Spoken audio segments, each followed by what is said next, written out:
Hello and good afternoon. Welcome to Ham Radio 2.0 live from the Ham Shack. My name is Jason. My call sign is Kilo Charlie 5 Hotel Whiskey Bravo, and today we're going to be looking at a tech talk done at the Hurst Amateur Radio Club in early of September 2015, done by a friend of mine who's a member of the club, whose name is David Holloman, call sign of KD5YDU, Kilo Delta 5 Yankee Delta Uniform.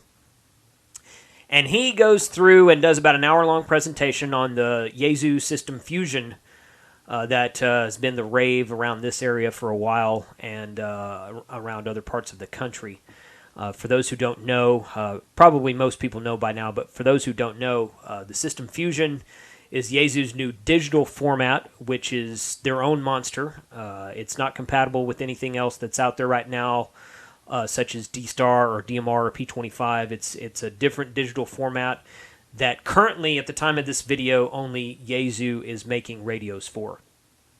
They call it C4FM, and that is C4FM is the digital transmission type, but the difference is actually the fact that it's FDMA rather than TDMA.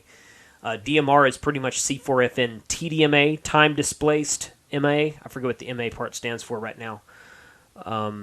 Fusion is C4FN FDMA, frequency divided MA. So the difference is that the Yaesu System Fusion sounds very similar to DMR. It does not have the dual time slots like DMR does, so that's one drawback. If you've done any watching of my previous videos, I did a demonstration on the new Yaesu FTM100 DR mobile radio a few episodes back, and I've done 2 or 3 demonstrations on DMR radios. So I'm pretty heavily invested in DMR. I've never used D-Star, but the Yaesu System Fusion is something I wanted to try. It's something I wanted to get more information on because a lot of people are buying into it. And while I don't think it really stands up to DMR, it is a neat new. It will be once they get the rest of the firmware released for it. It'll be a neat new system that'll interconnect repeaters nationwide and worldwide the same way DMR does now, with a couple of extra features that DMR doesn't have, but with a couple of features that is lacking from DMR as well. So take a look at this video. Let me know what you think. This video is a great example of where I want to go.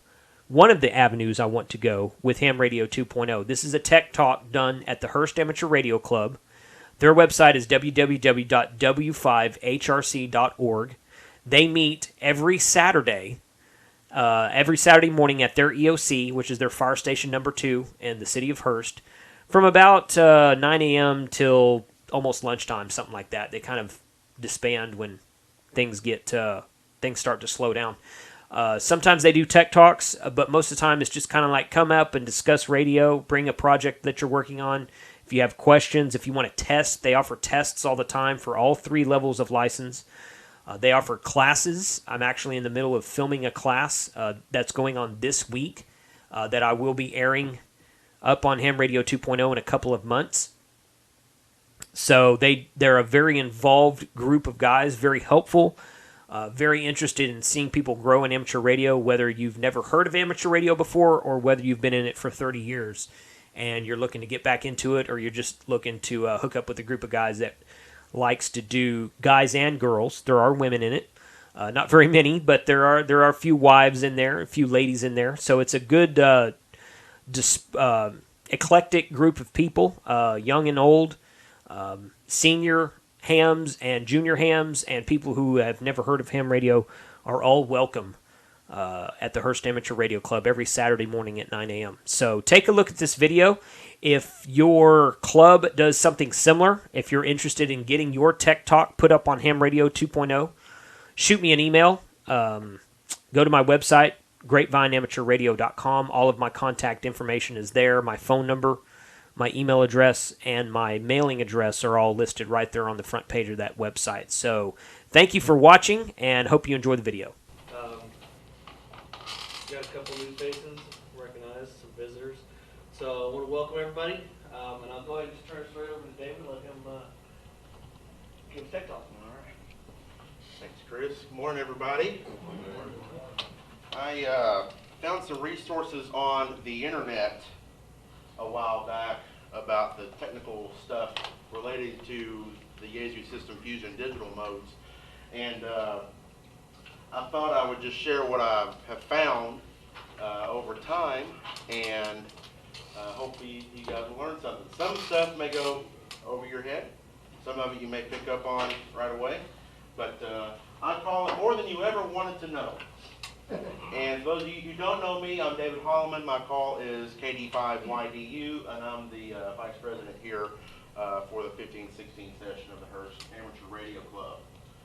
So we're going to start off with what's called the modulation of System Fusion. It's a digital modulation called C4FM, and that stands for Continuous 4-Level Frequency Modulation, a special type of 4-level frequency shift keying, and it's used in conjunction with FDMA, which is Frequency Division Multiple Access, which if you've ever worked with cell phones for any length of time, you might have heard that term before.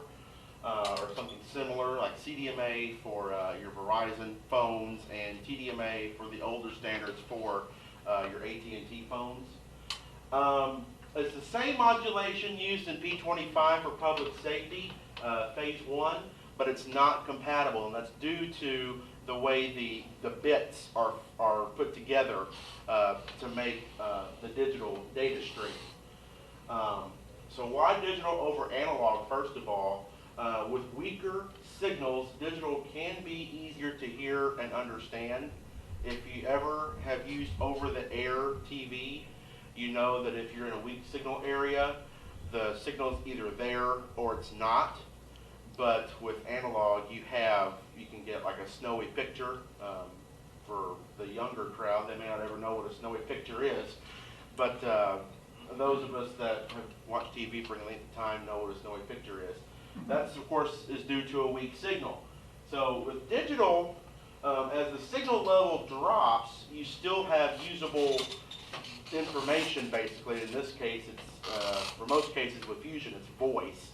So as the signal level drops, you can still hear the person that's talking to you without getting lost in the noise, basically.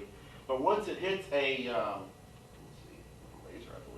once it hits a point right here where the threshold is just too weak, the signal will just drop. You won't have any noise, any static, anything. There just won't be anything there, basically. So in weak signal scenarios, digital may prove beneficial over analog as far as pulling somebody out of the noise, basically. And this is another comparison over received signal strength, digital versus analog, and where the cutoff basically is. Right. This one has a better laser pointer. Right here, basically. You have good digital, you can understand the person, but then there comes a point where the signal just drops to nothing and you don't hear the individual at all anymore. So why do we call it fusion? What sets it apart from D-Star, DMR, and the other digital modes is fusion is based upon traditional analog FM. They call it the fusion of digital analog. So that's marketing, that's not technical in any respect.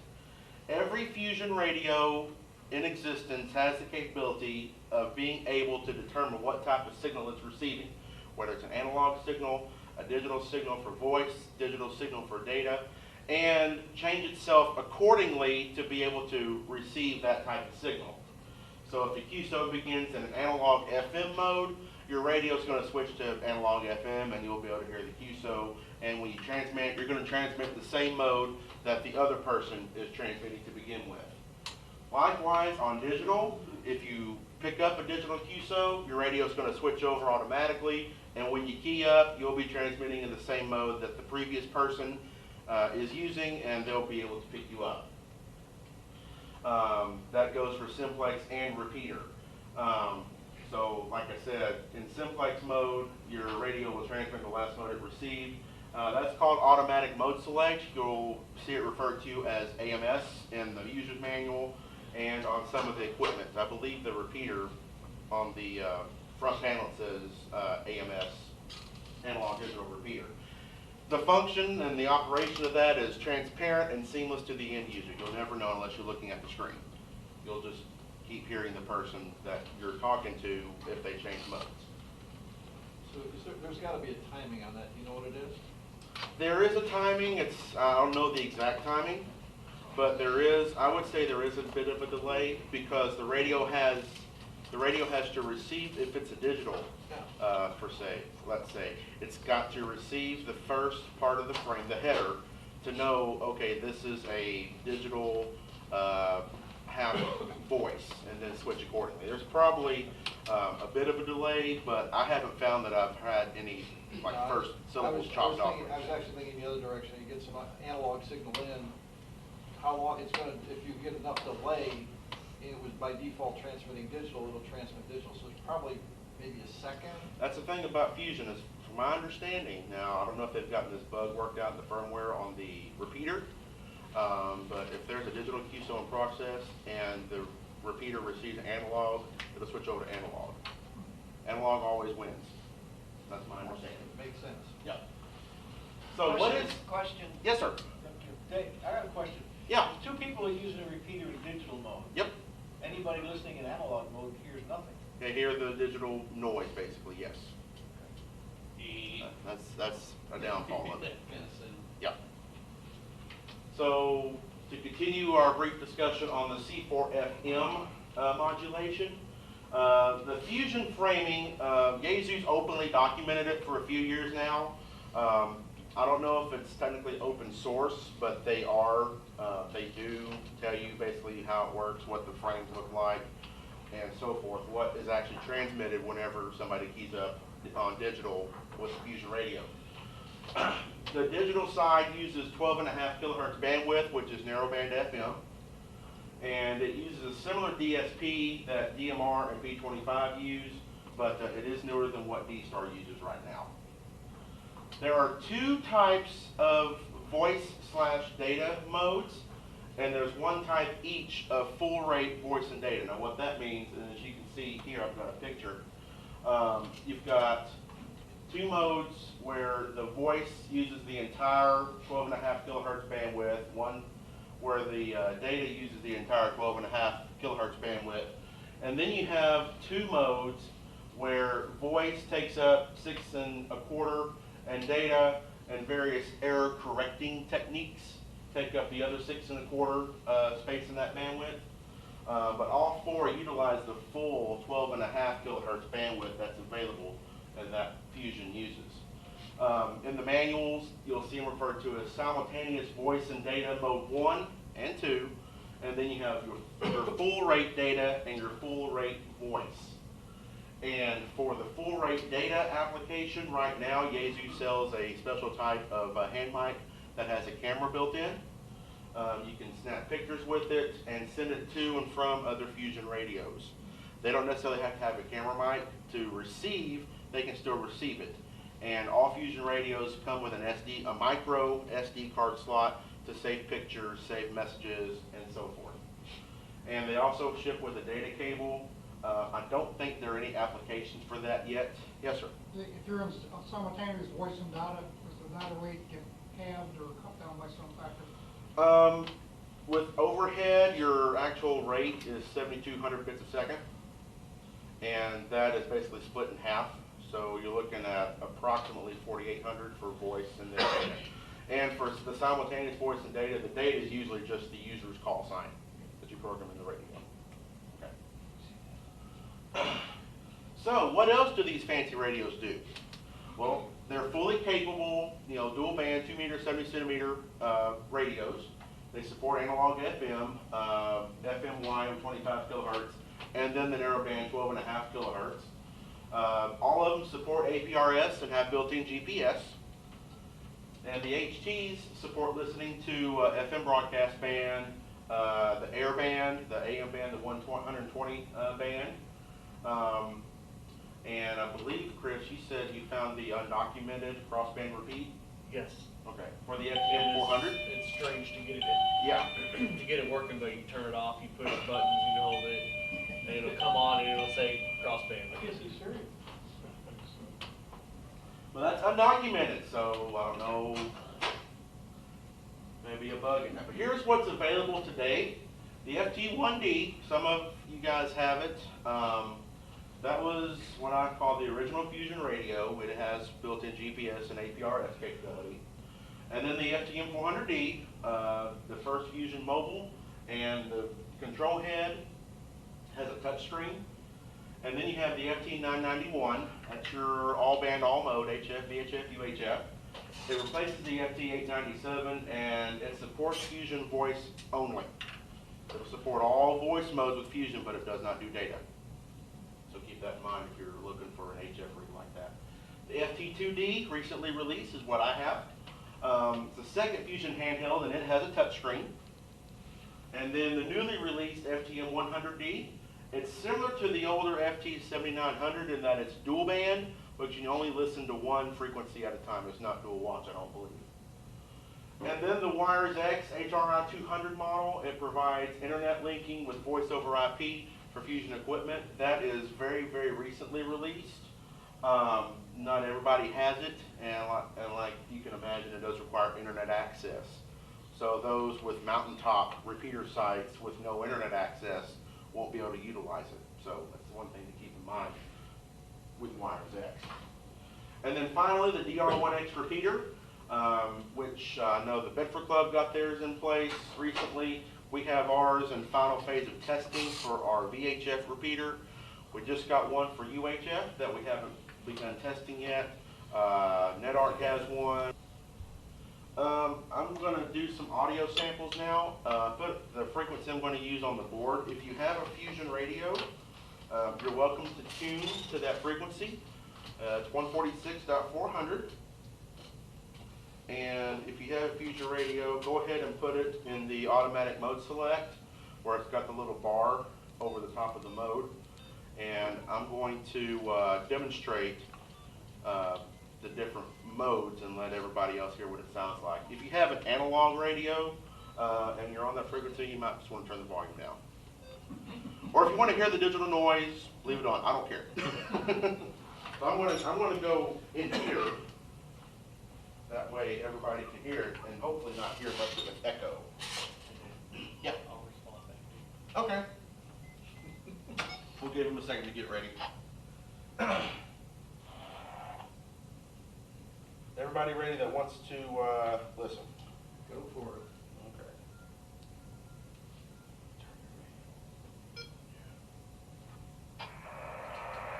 This is 85 YEU demonstrating the Yaesu system fusion in the half rate voice mode.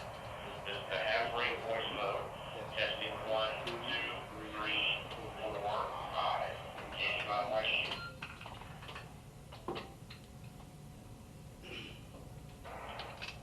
This is 85 YEU testing system fusion in the full rate voice mode.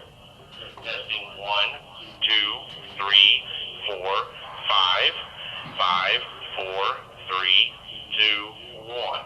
This is system fusion full rate voice mode. 85 YEU. I'm going to give a call to K85 HIY. This is K85 YEU. Are you able to copy this radio? I do copy in full rate mode, K85 HIY.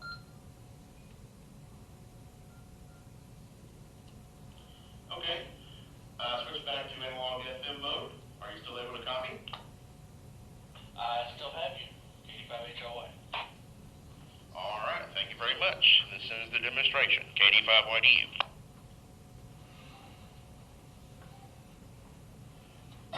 Heard somebody left their analog mode on. I did. That was part of the demonstration? Yes. So as you can tell, the half rate voice mode, you hear the user, it sounds clear, but when you switch to the full rate, since it's using more bandwidth to be able to transmit my voice digitally, it sounds more natural and louder. I don't know if anybody turned up their volume, but when I've changed to full rate voice mode on here and keyed up, I could hear myself, it sounded louder. Did anybody else notice that? You're using more of the bandwidth to transmit your voice, so it's able to transmit more features about your voice, basically, over the air. So, I don't have a hand mic with the camera in it. Butch had one, but something happened to it where the connector broke. So unfortunately, won't be able to demonstrate taking pictures and then sending them. But the hand mic is available if you want to pick one up. Are there any questions at this point? Please fire away if you have one. Okay, now comes the over your head part. We're going to talk a little bit about the C4 FM and the 4-level frequency shift keying. The bits, the digital bits, are transmitted in pairs called dibits, and each pair is assigned to a shift in the frequency. So as you can see here, a 900 hertz shift from the carrier, and then a 2700 hertz shift up in the carrier represents I think that's supposed to be 00. I copied that from one of the documentation pieces I have. 0001 and then 1011. 1011 comes with a minus 900 and then a minus 2700 hertz offset from the carrier to represent the different dibits and symbols that are used. Now, if you have ever dealt with computer networking, either as a hobby, you like playing around with it, or if it's your career, you'll understand when I say that Fusion lives in layer 2 of the OSI model. And you'll see references to frames, excuse me, when dealing with Fusion digital information. That's because 4-level frequency shift keying and then C4 FM defines the way in which the media, in this case the air interface, is accessed, making it appropriate to call Fusion a layer 2 technology. Various ways of framing the bits, the raw bits, define what type of Fusion mode we're using. So let's recall the modes from earlier. You have your half rate voice and data mode, and then your full rate voice and your full rate data modes. So now we're going to look at how the bits are framed to make each mode happen. This is a typical frame for voice and data half rate mode 1. You might remember I said there are 2 voice and data half rate modes. This is mode 1. The first 100 milliseconds that you key up, 960 bits are transmitted. And that's the header part of the frame. You have various bits of information here. You have your header channel and your terminator channel, which are basically the same. And then the communication channel is where the actual useful information, your voice, your digitized voice, is transmitted and represented. Taking a look at the header channel, you have various parts broken down. You have 40 bits for frame sync, just so the transmitter and the receiver can stay in sync and not, lose the other person.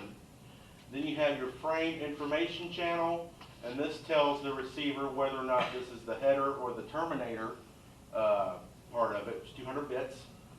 And then you have data channels 1 and 2, and this is where your call sign data lives right here whenever you key up. Every time you buy a Fusion radio and turn it on for the first time, it tells you to enter your call sign. That's why. Because whatever you put in there is going to be transmitted every time you key up. So if you're on a repeater, on a Fusion repeater, in a digital mode, you can't kerchunk and hide.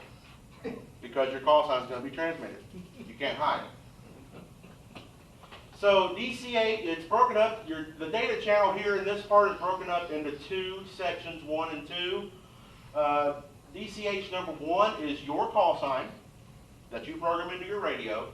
If you're on simplex, DCH2, which is where the repeater call sign, if you're going through a repeater, that's where the repeater plugs its information in there. If you're not going through a repeater on simplex, for instance, what I just did with the demos, DCH2 is just filled with spaces. That way the radio that's receiving it knows, okay, just show the call sign information to DCH1. That's how you can tell the difference between simplex and a repeater. If you were to actually see the bits come across the air, you would see spaces here, because you're not going through a repeater. You'd see your call sign information here, since you're on simplex. Okay, moving on down the header, you have the frame information channel. And this is broken down even further. I'm not going to go into all these, but these are broken down even further. You have your frame information, and then you have the block number and total number of blocks. Then that's the frame number. That's the particular. You have a group of frames, which is the FT, the frame total. Basically, it tells how many blocks and frames to expect for the receiver to expect. Okay, say a transmission has 10 blocks. Okay, this is block 1, this is block 2, this is block 3, and so forth. The receiver takes that information that way, knows how to reassemble the bits into usable information, which becomes what you hear. And then the data type, which is right here, those two sections right there are what tell the receiver what mode you're in, whether you're in half rate voice data mode 1 or 2, or full rate voice mode or full rate data mode. Those two bits right there tell the receiver what to expect and what you're transmitting. And now, since we've got the header part down, we're actually going to have the useful information, the communications channel. And the beginning of each communication channel frame for voice and data half rate mode 1 has the same frame sync and frame information as the header. So those don't change. What does change is you have the VCH, which is your voice channel, and that's your digital voice basically broken up into 72-bit segments. The DCH, that's your call sign information that your radio continuously transmits. So that's voice and data half rate mode 1. Mode 2 is basically the same. It introduces additional error correction in the frame itself on top of what's already done by the digital signal processor in the radios. An additional 32-bit section called voice extended channel is added throughout the frame that's transmitted. It's introduced alongside the existing voice channel bits for 104-bit bursts, all of which representing your digitized voice. You can't, I haven't seen where you can switch that on in any radio, but it's in documentation, so obviously it's there. But the radios can switch between those half rate modes 1 and 2 during transmission. And all it changes is a bit within the frame information channel that tells the radio, okay, this is a voice data mode 2 instead of mode 1. So that's all the changes, and then you add the 32-bit bursts for the extra error correction. So now we're going to go on to the full rate data mode. This is for sending pictures and so forth over the air. Your frame sync and frame information channel are the same as the other modes, with the exception of that section of the frame information channel where the frame type is said to be full rate data. That's the only thing different. And then you have your data channels 1 and 2, which are each 72 bits long. And basically that's per frame, which is a full second. You have 720 bits of data broken up into the 10 72-bit section. Is your call sign that you program into your radio, and the DCH2, it's the actual bits of what you're sending, like a picture or whatever else you're sending. Full rate voice, again, your header and your terminator are the same, except for the frame information channel, which again tells the receiver, okay, this is a full rate voice frame, change your mode accordingly. No data, text or otherwise, is sent in a full rate voice frame, and your call sign for full rate voice is only transmitted in the initial header. And I'll go to more on that in a minute. Because not all information for the call sign and so forth can be sent in just the header alone, the very first frame when you key up is used as a subheader for particular call sign data and the first part of your actual transmission. So I wrote that up here. You have your frame seek and frame information.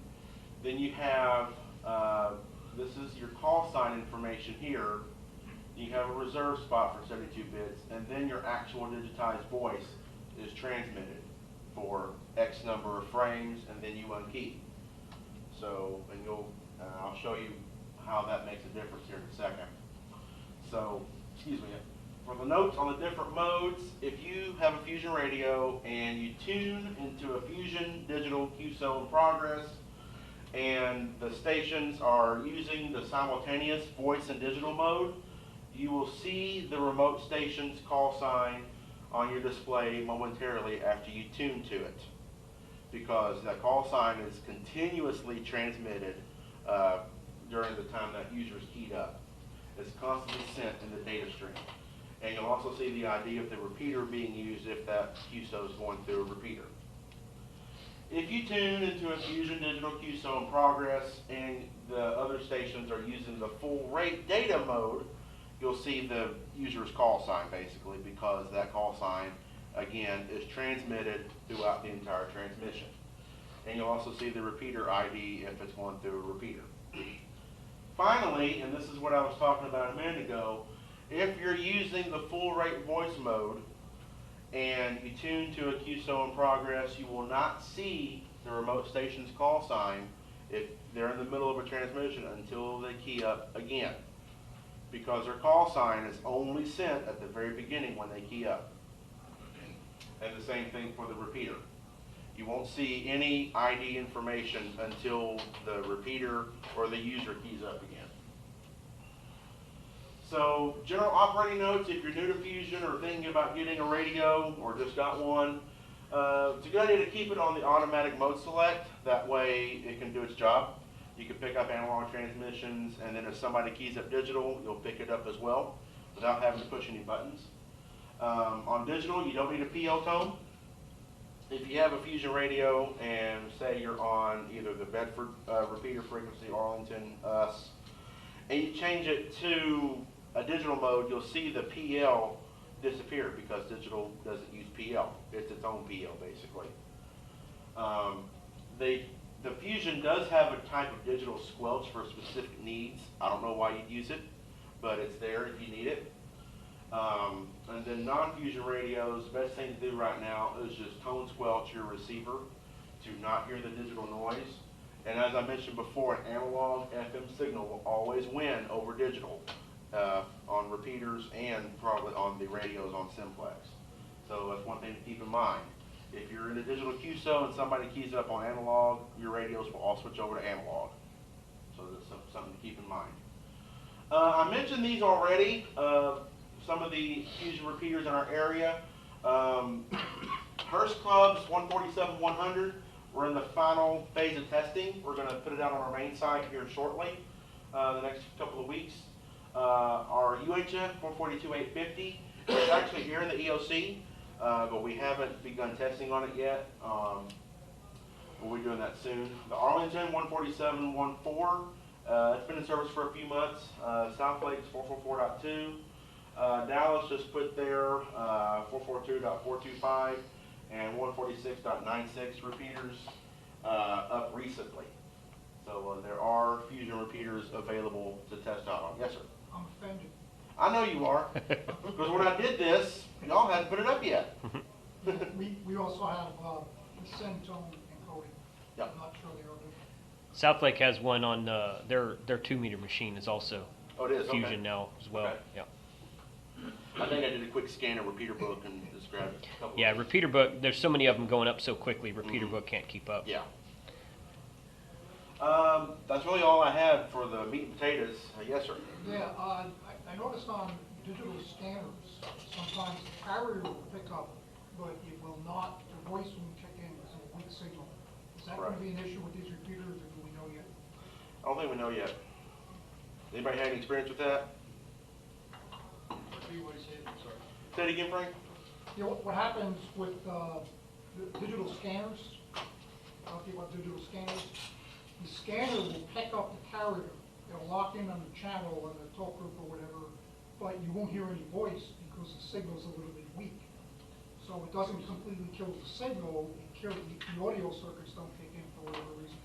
And that- I would go the other direction. I'd say that the digital scanners aren't set up to receive Yeah, they don't know how to interpret it. C4FM. Yeah. No, this has nothing to do with this. I'm Okay. talking about for, like the trunk scanners. Okay, yeah. That is a common problem with trunk scanners. I'm just wondering if that's gonna be a problem with future computers. I've talked on digital quite a bit, and I haven't noticed that yet. Now, I don't have a trunk scanner, so I don't know exactly, I understand what you're saying, but I haven't experienced that, so I don't think I've heard that. I haven't experienced either, Frank, so I couldn't tell you, sir. So far, it's not a problem. Correct. I haven't seen it be a problem. I've never noticed it. I haven't either. So. Anybody else? Questions? Michael?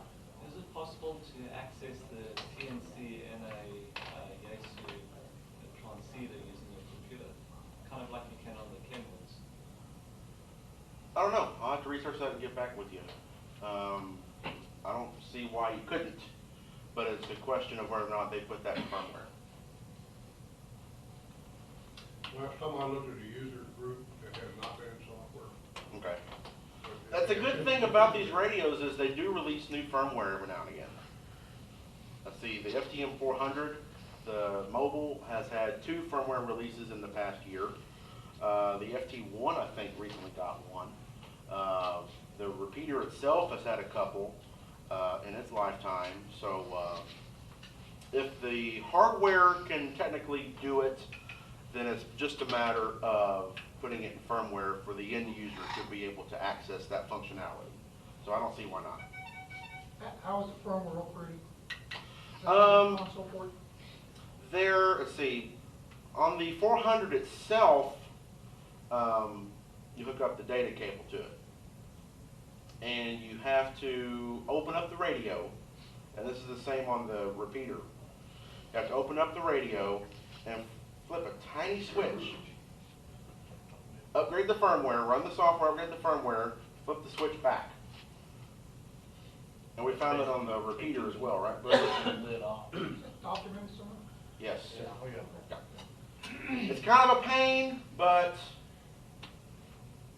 that's the way they design it. Do you know what firmware version y'all are running on right now? No, we just, whatever. When did y'all get your repeater? About 4 months ago, 5 months ago. So they're probably on the Z still. They're probably still in Z, yeah. The latest is 1.00 lowercase d, in Bravo. So, and that did fix some bugs, so you might look into that if you want to. But it created some others, it created problems with the ADR interface. That's software for you. I don't think they're using any. Y'all ain't using any sort of controller, are you? Just using the repeater barefoot by itself? Just basic computer. Yep.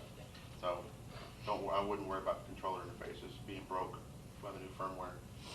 How do you know when there's new firmware available, or do you just flip the switch every couple of months to see if there's anything waiting for it? It's posted on Yaesu's website. Oh. You just have to look on Yaesu's website. I'm sure it's announced in the various internet groups for System Fusion.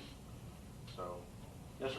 When you update, does it keep all your settings and memories?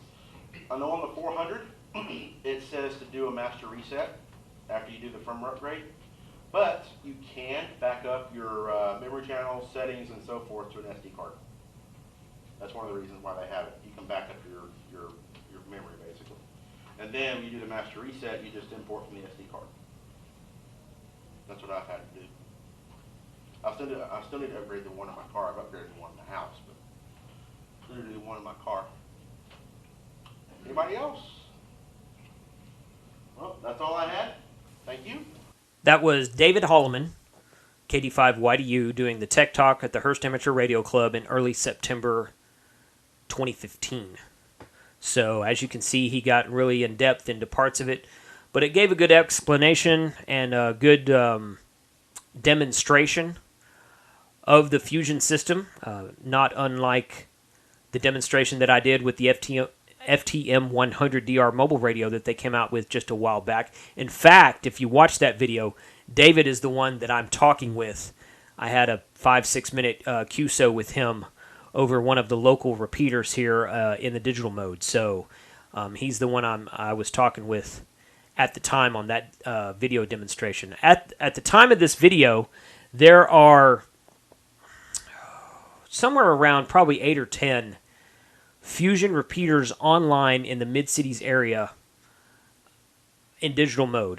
The only one I'm currently aware of, the Denton Club, DCARA, D-C-A-R-A, Denton County Amateur Radio Association. If you want to look them up, just Google them. They have one that's running in full-time digital mode. As far as I know, that's the only one in this area that's full-time digital mode. The rest of them run in AMS mode.